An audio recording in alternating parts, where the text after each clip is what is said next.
Atos, capítulo 21. Assim, depois de uma despedida emocionada, seguimos caminho. Rumamos para Cós e no dia seguinte alcançamos Rhodes e depois Pátara. Ali encontramos um navio que ia para a Fenícia, embarcamos e começamos a navegar. Chipre estava à nossa esquerda, mas logo não podia mais ser vista, pois mantivemos o curso para a Síria e finalmente atracamos no porto de Tiro.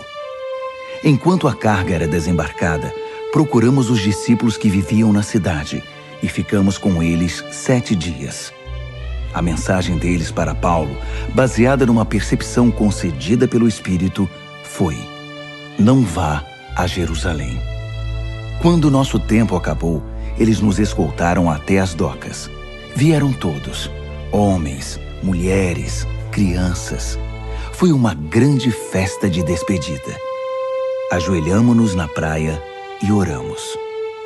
Então, após outra rodada de despedidas, subimos a bordo, enquanto eles voltavam para casa. Uma rápida jornada de Tiro a Ptolemaida completou a viagem. Saudamos nossos amigos cristãos ali e ficamos com eles um dia. De manhã fomos para Cesareia e ficamos com Filipe, o evangelista, um dos 7. Filipe tinha 4 filhas que eram virgens e profetizavam. A visita durou vários dias e um profeta da Judéia chamado Ágabo veio nos ver. Ele encaminhou-se diretamente para Paulo, pegou o cinto dele e, num gesto dramático, amarrou-se mãos e pés e disse: "Isto é o que o Espírito Santo diz. Os judeus de Jerusalém irão prender o homem a quem este cinto pertence desta maneira e vão entregá-lo a pagãos muito maus." Quando ouvimos isso, todos nós imploramos a Paulo que deixasse de ser teimoso e desistisse da viagem a Jerusalém. Mas ele foi irredutível. "Por que tudo isso? Por que todo esse drama, tornando as coisas ainda mais difíceis para mim? Vocês não entendem. A questão não é o que vão fazer a mim em Jerusalém, se vão me prender ou me matar, mas o que o Senhor Jesus irá fazer por meio da minha obediência.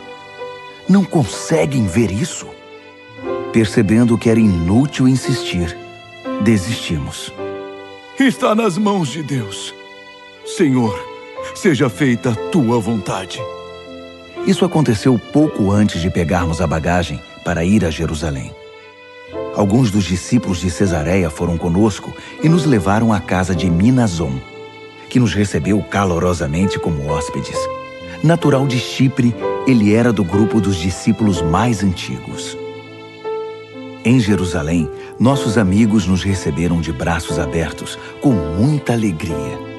Logo na manhã seguinte, fomos levar Paulo para ver Tiago. Todos os líderes da igreja estavam lá. Depois das saudações e de conversar um pouco, Paulo contou em detalhes o que Deus havia feito entre os não-judeus pelo seu ministério. Eles ouviram com prazer e deram glórias a Deus. Eles também tinham uma história para contar. "Vejam o que está acontecendo aqui. Milhares e milhares de judeus consagrados a Deus passaram a crer em Jesus. Mas há também um problema. Eles estão mais zelosos do que nunca em observar as leis de Moisés. E ouviram dizer que vocês aconselham esses judeus que vivem cercados por gente de outros povos a se afastar de Moisés, afirmando que eles não precisam circuncidar os filhos, nem guardar as tradições. Isso desagradou muito a todos eles. Estamos preocupados com o que poderá acontecer quando descobrirem que você está na cidade. Isso vai dar problema. Aqui está o nosso conselho. 4 homens de nosso grupo fizeram um voto que envolve purificações rituais, mas não tem dinheiro para pagar as despesas. Junte-se a esses homens em seus votos e pague as despesas deles. Assim, todos vão ficar convencidos de que não há verdade nos boatos que circulam a seu respeito e que você é de fato zeloso das leis de Moisés. Ao fazer esse pedido, não estamos voltando atrás no acordo sobre os não-judeus convertidos. Tudo o que escrevemos naquela carta está de pé. A saber, o cuidado em não se envolver em nenhum tipo de idolatria, em não servir comida ofensiva aos judeus cristãos, como é o caso do sangue e da carne ritualmente impura, e em guardar a pureza moral no sexo e no casamento. Paulo concordou. Juntou-se àqueles homens em seus votos e pagou as despesas deles. No dia seguinte, foi ao templo oficializar o voto e ficou ali, até que os sacrifícios adequados foram oferecidos e o tempo fosse cumprido. Quando os 7 dias de purificação estavam para se completar, alguns judeus de Éfeso reconheceram Paulo no templo. Imediatamente, puseram o lugar de cabeça para baixo. Agarraram Paulo e começaram a gritar a plenos pulmões: Socorro! Israelitas, ajudem! Este é o homem que está viajando pelo mundo inteiro, dizendo mentiras contra nós, contra nossa religião e contra este lugar. Ele trouxe gregos aqui e contaminou este lugar santo! Eles tinham visto Trófimo, o grego de Éfeso, caminhando com Paulo na cidade, e logo concluíram que o apóstolo o levara ao templo. Logo a cidade inteira estava alvoroçada. Gente de toda parte corria para o templo a fim de saber o que estava acontecendo. Os judeus arrastaram Paulo para fora e trancaram as portas do templo de modo que ele não pudesse entrar no santuário outra vez. Tentavam matá-lo quando a notícia chegou ao comandante da guarda. Um motim! A cidade inteira está polvorosa! Ele agiu rápido. Os soldados e oficiais correram para o lugar imediatamente. Assim que a multidão viu o comandante e seus soldados, pararam de agredir o apóstolo. O capitão prendeu Paulo, ordenou que ele fosse algemado e depois perguntou quem era e o que tinha feito. Tudo o que ele conseguiu da multidão foi uma gritaria ensurdecedora. Era impossível entender o que diziam. Por isso, decidiu levar Paulo para a fortaleza. Mas ao chegar às escadarias do templo, a multidão se tornou tão violenta que os soldados tiveram de carregar o prisioneiro.